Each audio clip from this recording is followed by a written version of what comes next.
안녕하십니까. 청주시 기업인협의회 강의를 맡게 된 김한근 변호사입니다.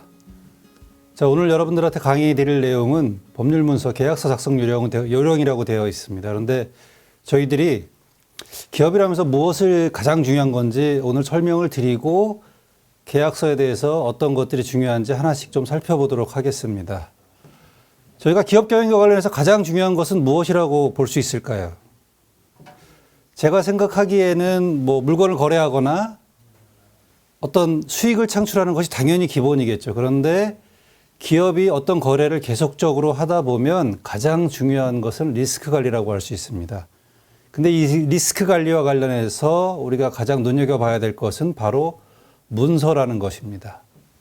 만약 여러분들이 누군가를 신뢰해서 구두로 거래한다고 생각해 보십시오. 그런데 이런 것들은 잘 될 때는 문제가 되지 않습니다. 그런데 만약 어떤 특정한 문제가 생겨서 그 문제를 해결하기 위해서 다툼이 발생한다면 구두로 한 약속은 전혀 믿을 것이 못 됩니다. 저희는 이렇게 말합니다.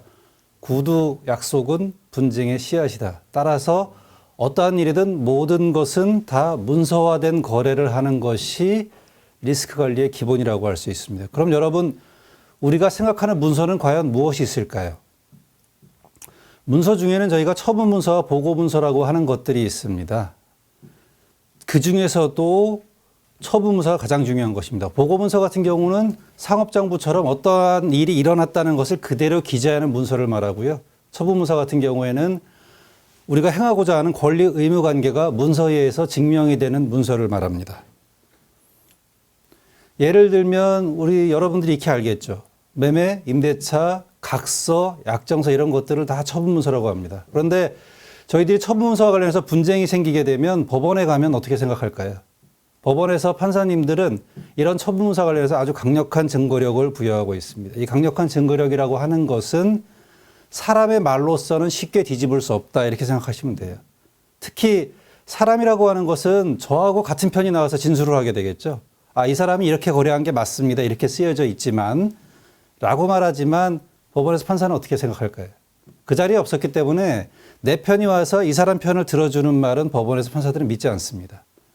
그래서 우리가 판례를 좀 읽어보면 내용을 부인할 만한 분명하고도 수긍할 만한 반대 증거가 없으면 그대로 그 내용을 인정한다. 이런 것이 처분문서의 효력입니다. 이 처분문서라는 것은 기재된 내용대로 성립된 것만 인정이 되면 되는 것입니다. 그러면 상대방으로서는 이거를 부인하기 위해서 엄청난 노력이 필요하다는 것이죠. 자, 여러분, 그러면 계약이나 문서를 작성할 때는 어떻게 해야 될까요? 그 내용이 불명하면 어떻게 될까요? 자, 저희들이 불명확하게 작성된 내용에 대해서는 명확하면 당연히 명확한 대로 해석하게 되어 있습니다. 그런데 불명확하면 법원에 가져가게 되면 어떻게 될까요?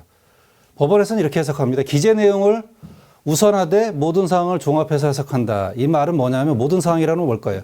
당사자가 그때 놓였던 사정, 거래 경위, 내용, 금액, 모든 사정을 종합한다는 것입니다. 그런데 한번 예를 들어 볼까요? 본인이 약속한 것에 대해서 2010년 2월까지 이행하지 못할 시에는 임차인 명의와 함께 점포의 운영권을 을에게 양도하겠다는 각서를 교부했다. 이런 사례가 있습니다. 그런데 갑이 이런 각서의 내용을 이행하지 않았어요. 그럼 법원에 가면 어떡할까요? 이 약정의 문제는 딱 하나가 있습니다. 여러분들 불명확하다는 것이죠. 본인이 약속한 게 무엇인지 누구도 모릅니다. 당사자 이외에는. 그랬더니 법원에 가져갔더니 그 약속을 특정할 수 없기 때문에 점포 운영권을 양도받으려고 하는 의뢰 청구는 부당하다고 해서 기각된 사람입니다. 실제 있었던 사람입니다. 이와 같이 불명확한 경우에는 그와 관련된 불이익을 그 당사자가 입게 될 가능성이 매우 크다는 것이죠. 또 하나 예를 들어 보겠습니다.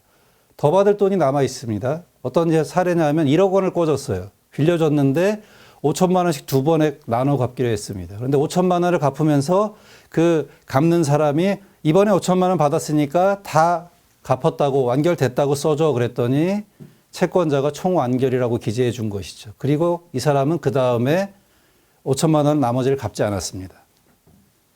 법원에 달려갔겠죠. 채권자가 이 사람이 5천만 원 갚지 않았습니다 라고 주장했더니 법원에서는 이렇게 얘기한 겁니다. 그 총완결이라고 써준 것에 대해서는 당신의 주장에도 불구하고 우리가 문헌에 딱 기재를 해석해 볼 때 다 갚은 것으로 볼 수밖에 없다라고 해석하게 되죠. 또 하나의 예를 들어보면 쟁의행위 중에 발생한 고소, 구속, 고발자에 대해서 회사에서 최대한 선처하겠다고 약속을 했습니다. 그럼에도 불구하고 회사에서는 이런 쟁의가 끝나자마자 그 당사자들에 대해서 징계를 했죠. 정직, 감봉. 그러자 노조에서 들고 일어났습니다. 야, 니네 선처하겠다고 했잖아. 라고 했더니 법원에서 또 이렇게 얘기합니다. 선처하겠다고 했지 징계 안 하겠다고 한 건 아니지 않니? 라고 해석하게 되는 것이죠. 따라서 여러분들이 보면 어떨까요? 판사나 이런 분쟁 해결의 당사자는 그 자리에 없던 사람이 하게 됩니다. 따라서 의도에도 불구하고 억울한 결과의 발생성이 늘 있게 된다는 것이죠. 자, 문서 작성과 관련해서 결론을 내보겠습니다. 어떠한 거래가 되든지 여러분들은 문서를 작성하는 습관을 들여야 된다. 그것이 리스크 관리의 첫걸음이다라는 것입니다. 그리고 문서를 작성할 때는 확실하게 작성을 해야 된다. 그리고 작성할 수 없는 사정이 있을 거예요. 불명확한 문서를 통해서 거래하게 되는 사정이 있다면 어떻게? 그와 관련된 자료를 하나하나 수집해서 맞춰 놓는 작업이 늘 일상화되어 있어야 된다. 어떤 것일까요? 한번 보면, 자, 현금 교부를 하지 않는다. 통장 이체를 해둔다. 그리고 이메일이나 문자 메시지를 통한 협의나 주문 자료를 확인해 두고요. 그다음에 단가 분쟁을 방지하기 위해서 사전에 고지하거나 금전을 청구할 때는 어떻게 해요? 각 목록별 단가를 꼭 명시합니다. 예를 들어 보겠습니다. 목록별 단가를 명시하지 않고 총액으로서 어떤 특정한 물건이나 거래액을 명시하게 되면 나중에 그와 관련돼서 개별 단가의 분쟁이 생겼을 때 반드시 문제가 발생하게 됩니다. 그리고 평상시엔 잘 안 하지만 중요한 거래를 할 때는 대화를 녹취해두는 습관, 그리고 이러한 자료들을 늘 순서에 맞게 정리해두는 습관을 들여야 되겠습니다. 그리고 그런 것마저 어렵다면 거래를 개시할 때 누구? 객관적인 제3자를 좀 입회해서 제3자가 증인으로서라도 나중에 증언해 줄 수 있는 그런 상황을 만들어 둘 필요가 있습니다.